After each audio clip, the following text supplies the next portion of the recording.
Assalamualaikum warahmatullah.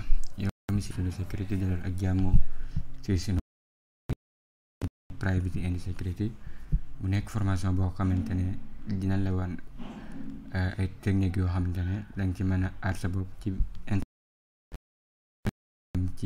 yan danañ gis ci biir formation bi. ñi naan nga abonné sunu chaîne YouTube bi, partage vidéo yi ngir ñeneen jariñu si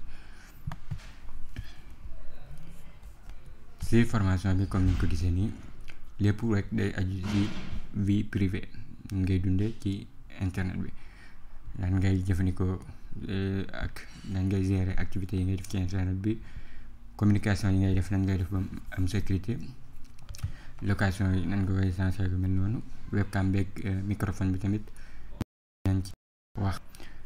dinañ romb tamit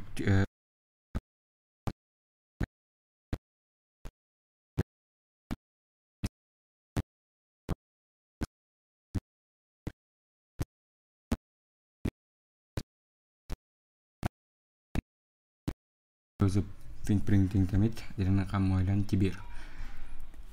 ak après tamit ci biir formation bi tamit boo ci jógee da nga mën a aar données yi nga xam ne moom nga yore ci affaire électronique yi nga yore yëpp, jumtukaay électronique yi nga yore, données yi si nekk da nga ko mën a aar. dinañ wax tamit ci lan mooy li ñuy wax anonymous, leen nañ si jublu ci biir internet bi, ak lan jumtukaay leen utiliser pour mën ko am, ak nan ngay dindee tamit say information moo xam boo garder woon sa si kale la wala nangam, nan nga koy dindee dindi bu am sécurité, ak nan ngay nëbbe ay information bu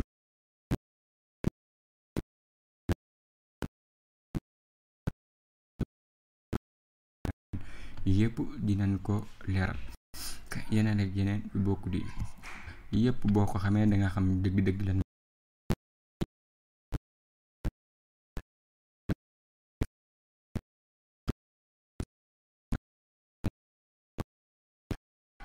kon fii lañu jeexale vidéo bi, jox ndaje ci beneen vidéo.